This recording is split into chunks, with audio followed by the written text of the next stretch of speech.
Hello दोस्तों, आज मैं नया टॉपिक लाया हूँ G20 का। जो हमारी इंडिया में कश्मीर में जो मीटिंग हुई है G20, वो किस नज़रिए से इंटरनेशनल इंपॉर्टेंस रखती है और हमारी कंट्री के लिए इंपॉर्टेंस रखती है, वो आपको मैं थोड़ा सा एक्सप्लेन कर रहा हूँ। बेसिकली आपने देखा ही है, कश्मीर जो पाकिस्तान के साथ हमारा इशू है वो बहुत ही पुराना है, आप सबको तो पता ही है। फिर 370 आर्टिकल जो हमने 370 आर्टिकल जो हटाया है वो भी आपको पता है। अभी क्या प्रेजेंट सिनारियो में कंडीशन ये है कि कश्मीर का मुद्दा पाकिस्तान उठा रहा है, मगर पाकिस्तान वर्ल्ड में अलग थलग पड़ा हुआ है, जिससे वो कुछ इतना जोरों शोरों से जैसे पहले कश्मीर का मुद्दा उठाता था वैसा नहीं उठा पा रहा है। ठीक है। दूसरा, वो ये भी आरोप लगाता है कि कश्मीर में हम ह्यूमन राइट वॉलेशन कर रही है इंडियन आर्मी। ठीक है। ये दो बड़े आरोप है कि कश्मीर के साथ अन्याय हो रहा है और कश्मीर की जनता के साथ अन्याय हो रहा है और उनके साथ इंडियन आर्मी ह्यूमन राइट वॉलेशन कर रही है। मगर ये जो मीटिंग है G20 की जो कश्मीर में हुई, इन सारी बातों को खंडन कर रही है और ये एक तरह से आप मान लीजिए जयशंकर का मास्टर स्ट्रोक कह सकते हैं, जो G20 की मीटिंग इन्हें कश्मीर में कराई है। G20 की मीटिंग अगर कश्मीर में हो रही है, ये एक बहुत बड़ा संकेत है वर्ल्ड में कि इंडिया के साथ कौन कौन है और कौन कौन नहीं है। मतलब इंडिया आजकल क्लियर स्टैंड खेल रहा है बेसिकली कि मेरे साथ कश्मीर मुद्दे में कौन मेरे साथ है और कौन मेरे साथ नहीं है। इसीलिए उन्होंने G20 की मीटिंग कहां करवाई है? कश्मीर में। बेसिकली जैसे ही G20 की मीटिंग करवाते हैं, आप बताइए, मैं दूसरा एक पॉइंट आपको एक्सप्लेन करता हूं कि आफ्टर यूएन के डिक्लाइन होने की वजह से यूनाइटेड नेशन आजकल डिक्लाइन हो रहा है, क्योंकि उसने अपने अंदर रिफॉर्म नहीं लेके आया। 1945 के बाद उन्हें 5 परमानेंट मेंबर के सिवा कुछ भी नहीं रिफॉर्म नहीं लाया, किसी को भी परमानेंट मेंबरशिप नहीं दी है। जो क्रिटिज्म चल रहा है वर्ल्ड में कि यूएन कोई काम नहीं कर रहा है, रशिया वॉर हुआ उसमें भी यूएन ने कोई योगदान देकर वॉर नहीं रुकाया। आपने यूएसए ने आपके इराक पे वॉर करा था, वो भी नहीं रुकाया।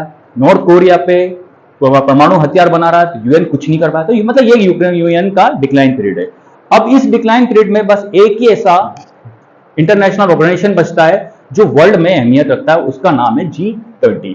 ठीक है। G20 इसलिए है क्योंकि 80% वर्ल्ड की ग्लोबल इकोनॉमी इसके है, 60% पॉपुलेशन है, तो ये देश पूरे वर्ल्ड में ये ग्रुप बहुत मायने रखता है।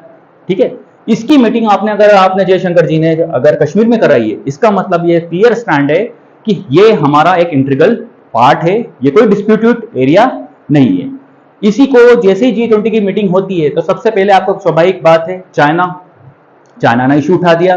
फिर अभी एक और नया इस्लामिक कंट्रियों का बादशाह बना है जो है टर्की।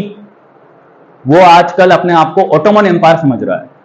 पहले टर्की सेक्युलर था, जब से उनके नए प्रेसिडेंट बने हैं जब से वो रेडिकल फॉर्म में चालू हो गए, इस्लामिक आइडियोलॉजी को फॉलो करने लगे। तो टर्की ने भी स्टैंड लिया है पाकिस्तान का कि हम इस मीटिंग में अटेंड नहीं करेंगे। ठीक है, चाइना हम मानते हैं, चाइना तो इंडिया का हमेशा अपोज करता है और पाकिस्तान का मिसयूज करता है।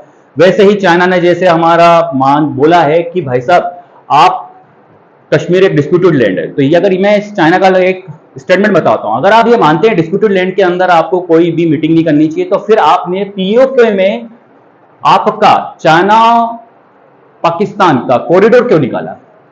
आप खुद ही फॉलो नहीं करते हैं स्ट्रेटेजी, तो आप दूसरे को क्या बोल रहे हैं? तो आपने भी जो डिस्प्यूटेड लैंड है इंडिया का पीओके, उसमें से आपने कॉरिडोर निकाला है, तो आपका स्टैंड तो हमें जमता नहीं है। और टर्की का ये है कि भाई साहब आपने मुसलमानों के साथ गलत किया है। चलो ये भी मैं आपको एक्सप्लेन करता हूं कि हमने हमारे कश्मीरी भाइयों मुसलमानों के साथ गलत कर रहे हैं, इसका भी खंडन हम बताते हैं।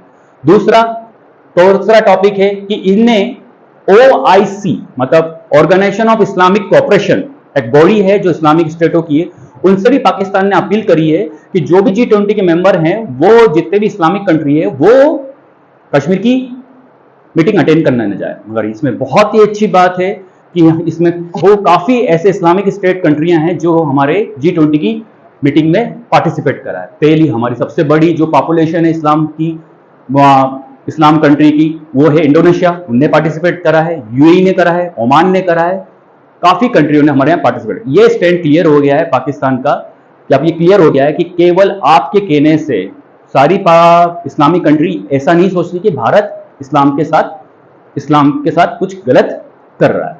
दूसरा, ये हो गई हमारी बात। सेकंड, जयशंकर जी ने, ये तो इंटरनेशनल स्टैंड हो गया हमारा कि हमारे साथ कौन सी कंट्री है कौन सी नहीं है। अब सेकंड पॉइंट सबसे होता है ह्यूमन राइट वॉलेशन का आरोप लगाया जाता है कि हम कश्मीरी भाइयों के साथ ह्यूमन राइट वॉलेशन कर रही है हमारी आर्मी। अगर भाई साहब अगर हम ह्यूमन राइट वॉलेशन करते तो वर्ल्ड का मीडिया G20 में तो वर्ल्ड का मीडिया आता है, वो वर्ल्ड का मीडिया हम हमारे कश्मीर में क्यों ले जाते हैं? आप समझ रहे हैं ना? अगर ह्यूमन राइट वॉल्यूशन कर रहे हैं किसी देश पे या किसी जगह पे, तो आप क्या ये चाहेंगे कि वर्ल्ड का मीडिया वहां आए और उसको पूरा कवरेज दे? तो ये जयशंकर ने शो करा है कि यहाँ बस एक मिथ है कि जो बोला जा रहा है कि वर्ल्ड का यहाँ सबसे ज्यादा ह्यूमन राइट वॉल्यूशन हो रहा है, इसलिए उन्होंने वर्ल्ड के मीडिया को यहाँ अट्रैक्ट करा है और ये शो करा है कि यहाँ कोई ऐसा कुछ नहीं है, ये केवल पाकिस्तान का प्रोपोगंडा है। बेसिकली मैं बोलता हूं, जैसे पाकिस्तान बोलता है, अब आप बोलते हो इस्लामिक कंट्रियों के साथ गलत करता है, इस्लाम के साथ गलत करता है, तो आप वहां चाइना तो क्यों नहीं बोलते? जिंगजैंग प्रोविंस में वो युगरिस मुसलमानों के साथ गलत कर रहा है, वहां तो टर्की नहीं बोलता है, वहां चाइना स्टैंड, वहां पाकिस्तान स्टैंड नहीं लेता है, वहां तालिबान भी स्टैंड नहीं लेता है। जो सही में गलत हो रहा है जिंगजैंग प्रोविंस में युगरिस मुसलमानों के साथ, वहां कोई भी इस्लामिक कंट्री स्टैंड नहीं ले रही। क्यों नहीं ले रही है? क्योंकि वो चाइना से डर रहे हैं, मनी मिल रही है, पैसा मिल रहा है। दूसरा, पाकिस्तान खुद ही बलूचिस्तान में हमारे शिया व मुसलमानों के साथ जो बर्ताव कर रहा है, वो भी उसके बारे में कोई बात नहीं करता। इंडिया ने तो ये प्रूफ किया है कि आप हमारे यहाँ कश्मीर में आइए, वर्ल्ड का मीडिया देखिए, हमारे यहाँ ऐसा कोई ह्यूमन राइट वॉल्यूशन नहीं हो रहा है। इस G20 समिट को जो कश्मीर में हुई, इसे मैं बहुत ही बड़े स्कोप से देखना चाहता हूं। यहाँ दो स्टैंड क्लियर करा है इंडिया ने, ये हमारे यहाँ प्रोस्पेरिटी, पीस और कश्मीरियों का टूरिज्म बढ़ेगा और हम उसके विकास की ओर बढ़ावा मिल रहा है। और यहाँ जयशंकर ने स्टैंड करा है कि जो पाकिस्तान का एजेंडा है कि कश्मीर पे ह्यूमन राइट वॉल्यूशन हो रहे हैं, ये वर्ल्ड का एजेंडा है, उसको भी पूरी तरीके से नकार दिया गया है और इसको शो कराया गया है कि वहां नहीं, कश्मीर में बिल्कुल पीस है, डेवलपमेंट है, ठीक है, और लोग साथ में मिलकर प्रोग्रेस कर रहे हैं। ये G20 मीटिंग सबसे अच्छा टॉपिक है इस बार का इंडिया की कश्मीर जियोपॉलिटिक्स के ऊपर, ठीक है। थैंक यू भाइयों, दोस्तों, आगे भी ऐसे में वीडियो बनाता रहूंगा आपके लिए।